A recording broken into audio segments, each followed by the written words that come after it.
Film एक busy city centre से शुरू होती है जहां हर कोई अपने रोजमर्रा के जीवन के लिए भाग दौड़ कर रहा होता है। अब शहर का वातावरण बहुत ही शांत होता है, जिससे पता चलता है कि शायद शहर में कोई क्राइम नहीं है। अचानक सड़कों पर अज्ञात उड़ती हुई चीजें आसमान को चीरती हुई आती हैं और निर्दोष नागरिकों पर अंधाधुंध फायरिंग शुरू कर देती हैं। तभी पीटर नाम का एक आदमी एक बिल्डिंग से इस डरावनी स्थिति को देख रहा होता है। तभी अचानक उड़ने वाली मशीनें उसके ओर भी मिसाइल दाग देती हैं। ठीक उसी समय पीटर ठंडे पसीने से लटपट अपनी वाइफ एलिस के साइड में उठता है। अब यह पता चलता है कि ऐसे ही पीटर को बार बार बुरे सपने आ रहे होते हैं। उसके ऐसे ही सपनों में पीटर और उसके शुभ चिंतक किसी अज्ञात दुश्मन के साथ मारकाट, एलियन अटैक जैसे टकराव से पीड़ित होते हैं। इसलिए एलिस अपने हस्बैंड को कई बार मनोचिकित्सक से परामर्श लेने की सलाह देती है, लेकिन वह हमेशा यह कहते हुए उसे नजरअंदाज कर देता है कि सब ठीक हो जाएगा। इससे हस्बैंड वाइफ के रिश्तों में तनाव आ जाता है और अब वे ज्यादातर एक दूसरे को इग्नोर करने की कोशिश करते हैं। एलिस और पीटर की हन्ना और लूसी नाम की दो बेटियां भी हैं जो अपने फादर के बारे में चिंतित रहती हैं, लेकिन पीटर हमेशा दावा करता है कि वह कभी न कभी यह सब कुछ खुद ही सही कर लेगा। अब अगले दिन यह पता चलता है कि पीटर के बार बार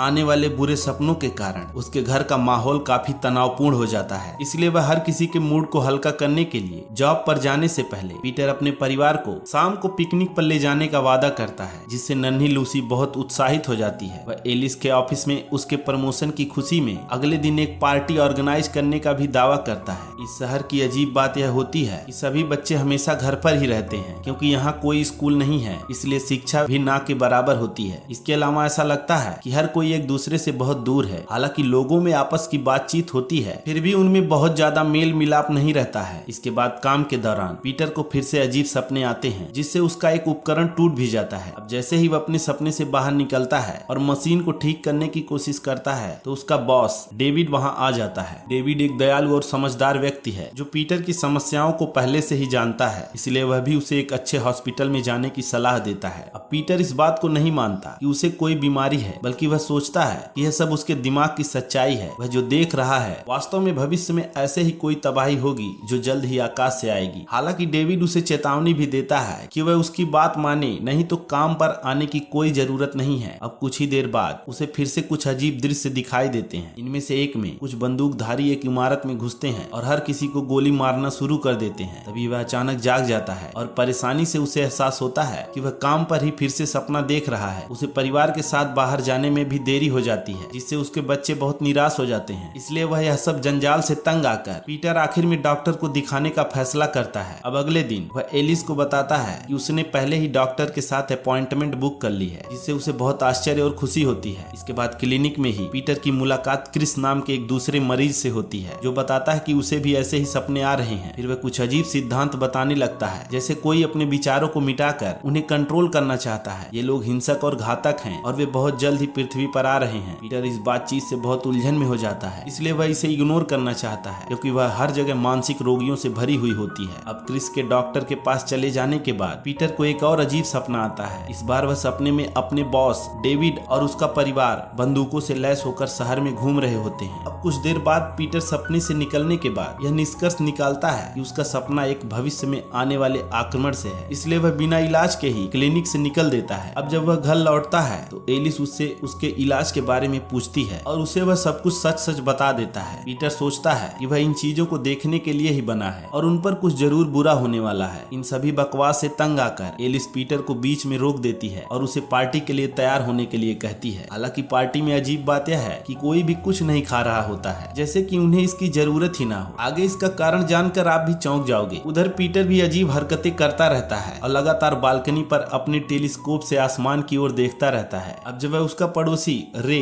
उससे बात करने के लिए आता है, तभी एक अजीब चमकदार ऑब्जेक्ट आसमान से गिरती है। पीटर सोचता है कि वह सपना देख रहा है, लेकिन रे कहता है कि ये सपना नहीं बल्कि रियल है। यह चीजें एलिस और रे की वाइफ समानता का ध्यान भी आकर्षित करती हैं, इसलिए वे सब भी बालकनी में सबके साथ देखने के लिए आ जाती हैं। अचानक उड़ती हुई चीजें पास की एक इमारत से टकराती हैं, जिससे बड़े पैमाने पर झटके आते हैं और जैसे मानो शहर बुरी तरह से बिखर जाता है। इस वजह से पीटर और उसका ग्रुप कांच की खिड़की को तोड़ते हुए अपने अपार्टमेंट में चले जाते हैं। अब वे फिर से बालकनी से दोबारा देखते हैं और उन्हें ऊपर आसमान से हजारों उड़ने वाली चीजें पृथ्वी पर उतरते हुए दिखाई देती हैं। इसलिए पूरी तरह से डर कर वे घर में वापस भाग जाते हैं। पीटर अपने बच्चों की तलाश करता है और उसे पता चलता है कि हन्ना रे के घर उसकी बेटी मैडी के साथ साथ घूम रही होती है। बिना समय बर्बाद किए वह रे के साथ लड़कियों को ढूंढने के लिए दौड़ता है, लेकिन तभी एक एलियन सोल्जर वहां पर आ पहुंचता है और उन पर गोलियां चलाने लगता है। वे किसी तरह बाल बाल बच जाते हैं और छिपने के लिए भागने लगते हैं। अब सोल्जर के जाने के बाद वे लड़कियों की तलाश करते हैं और आखिर में उसे एक फंसे हुए लिफ्ट के अंदर पाते हैं। अब लिफ्ट के अंदर उन्हें एक महिला की लाश भी मिलती है, जिससे यह पता चलता है कि एलियन जो अपनी स्पेसशिप से आए हुए होते हैं उन्होंने उसके शहर पर युद्ध का आगाज कर दिया है। लड़कियों को बचाने के बाद उन्होंने देखा कि एक सैनिक दूसरे लोगों को बेरहमी से मार रहा होता है, इसलिए वे कुछ देर के लिए छुप जाते हैं और उचित समय पर दोनों परिवार अलग हो जाते हैं। अब अपने अपार्टमेंट में पहुंचने के बाद पीटर एलिस से बताता है कि अभी जो कुछ भी हो रहा है उसने इसे अपने सपनों में देखा है, लेकिन सपने में यह घटना कुछ अलग ऑर्डर में थी। पीटर यह तो नहीं जानता कि आगे क्या होगा, लेकिन उसे पता है कि उन्हें उस फैक्ट्री की ओर जाना चाहिए जहां वह काम करता है। फिर दोनों और लोगों के मारे जाने की आवाज सुनते हैं, इसलिए वह लड़कियों को कमरे में छिपाकर मेन दरवाजे पर ताला लगा देते हैं। अचानक कोई मेन दरवाजे से जबरदस्ती घुसने की कोशिश करता है, जिससे डरकर हस्बैंड वाइफ दरवाजे को दूसरी साइड से मजबूती से पकड़े रहते हैं। अब दुर्भाग्य से इस अफरा तफरी के बीच लूसी अपने खिलौने हरमन की तलाश के लिए कमरे से बाहर निकलती है और एक मेज के नीचे छिप जाती है। इस बीच दरवाजे से प्रवेश पाने में असफल होने के बाद हथियारबंद एलियन दीवार में छेद कर देता है। अब डरी हुई पीटर और एलिस अपने बेटियों के पास वापस भागते हैं, लेकिन उन्हें पता चलता है कि लूसी तो बाहर निकल गई है। तब तक एलियन लूसी को ढूंढ लेता है और उसकी बारीकी से जांच करने लगता है। अब उसके थोड़ी सी लापरवाही का फायदा उठाकर पीटर सोल्जर पर पीछे से हमला कर देता है। तभी एलिस भी घटना स्थल पर पहुंचती है और दोनों मिलकर आखिर में एलियन का काम तमाम कर देते हैं। इसके बाद पीटर सैनिक के हथियार को ले लेता है और अपने परिवार को छत पर ले जाता है, जहां वे रे और उसके परिवार से फिर मिलते हैं। वहां छत पर उन्हें यह सब देखकर सदमा लगता है कि उनका एक विशाल शहर आग से तबाह हो गया है। तभी अचानक एक एलियन ड्रोन टार्च की रोशनी से इमारत का निरीक्षण करता है, जिससे उन्हें तुरंत वहां से छिपना पड़ता है। अब उन्हें यह एहसास होता है कि वे लंबे समय तक छत पर नहीं रह सकते और वे ग्लास क्लीनर लिफ्ट की मदद से नीचे जाने का फैसला करते हैं, लेकिन दुर्भाग्य से क्रेन का एक सपोर्ट टूट जाता है, जिससे उन्हें एक खाली अपार्टमेंट में प्रवेश करने के लिए मजबूर होना पड़ता है। तभी इस बीच उन्हें यह पता चलता है कि पहले वाला सैनिक अभी भी जिंदा है और सैनिक अब पीटर के परिवार की तलाश कर रहा होता है और साथ ही वह पीटर द्वारा ली गई बंदूक पर होमिंग सिग्नल के साथ उन्हें ट्रैक कर रहा होता है। दूसरी ओर पीटर एलियन की बंदूक चेक करता है तो उसे पता चलता है कि इसमें एक बायोमेट्रिक ट्रिगर है, जिसे केवल गन का मालिक ही चला सकता है। अब कुछ एलियंस को अपनी ओर आते हुए सुनने के बाद वह ग्रुप को जल्दी से अपने कारखाने के बेसमेंट में जाने के लिए कहता है, क्योंकि उसके सपने के अनुसार यही एकमात्र सुरक्षित स्थान है। लेकिन चूंकि पूरा एरिया एलियन से घिरा हुआ होता है, इसलिए उसे नहीं पता कि वह कैसे पहुंचे। तभी एलिस को याद आता है कि वे अभी भी उन सुरंगों के माध्यम से तहखाने तक पहुंच सकते हैं, जिसे उसने अपने काम के दौरान खोजा होता है। अचानक एक एलियन शिप बाहर से उन पर गोलियां चला देता है, जिससे रे और उसके परिवार की मौके पर ही मौत हो जाती है। पीटर तुरंत अपने परिवार को अपार्टमेंट से बाहर ले जाता है, लेकिन हॉल में उसका सामना दो हथियारबंद एलियन से होता है। वे जल्दी से छिप जाते हैं और पीटर राइफल के बायोमेट्रिक लॉक को बाईपास करने की सख्त कोशिश करता है। सौभाग्य से वह समय रहते सफल हो जाता है और सैनिकों को मार डालता है। फिर पीटर और उसका परिवार इमारत से बाहर निकलते हैं और सुरंग की ओर बढ़ते हैं, लेकिन सुरंग के अंदर जाने से पहले एलियन शिप उन पर गोलीबारी शुरू कर देते हैं, जिससे एलिस घायल हो जाती है। जैसे ही पीटर अपनी वाइफ के पास जाता है, पहले से आया हुआ एलियन सोल्जर उन्हें पकड़ लेता है और उस पर हमला कर देता है। इस पर पीटर लड़ाई करता है और एलियन का हेलमेट तोड़ देता है। अब यह देखकर हर कोई हैरान रह जाता है जब सैनिक अपना हेलमेट उतारता है और पता चलता है कि यह कोई एलियन नहीं बल्कि एक इंसान है। लेकिन अपनी वाइफ का खून बहता देखकर वह सैनिक को बंदूक से धमकाता है और उसे एलिस को कारखाने में ले जाने का आदेश देता है। अब वहाँ पीटर और उसका परिवार अपने बॉस डेविड के साथ कुछ और अन्य हथियारबंद लोग एकजुट होते हैं। इसके साथ सैनिक को पकड़ लिया जाता है और मौके पर एक डॉक्टर एलिस के घाव की मरहम पट्टी करता है। तभी पीटर यह देखकर चौंक जाता है कि डॉक्टर एलिस को बिजली का झटका दे रहे होते हैं, जैसे कि एलिस इंसान नहीं बल्कि कोई तकनीकी उपकरण हो। इसके बाद डेविड पीटर को समझाता है कि इस आक्रमण की आशंका कई वर्षों से की जा रही थी। दरअसल पृथ्वी पर ज्यादातर लोग जानते थे कि यह दिन एक दिन जरूर आएगा। एलिस के आगे की जांच के बाद डॉक्टर पीटर को बताते हैं कि उनके अंदर के अंगों को ज्यादा नुकसान हुआ है और इसलिए उसे बचाया नहीं जा सकता है। तभी सैनिक जिसे मारने के लिए घसीटा जा रहा होता है चिल्लाता है कि वह एलिस को बचा सकता है। अब शुरू में पीटर को लगता है कि वह बस अपनी जान बचाने के लिए यहाँ से बाहर निकलने की कोशिश कर रहा है, लेकिन जब वह अपनी मरती हुई वाइफ को देखता है तो वह सैनिक को एक मौका देने का फैसला करता है, जबकि वह सैनिक और एलिस के साथ रहने को भी कहता है, जिससे डेविड उनकी बेटियों को एक सबवे स्टेशन पर ले जाता है, जहाँ एक ट्रेन उन सभी को ऑफ साइड बेस पर ले ले जाने के लिए इंतजार कर रही होती है। अब जाने से पहले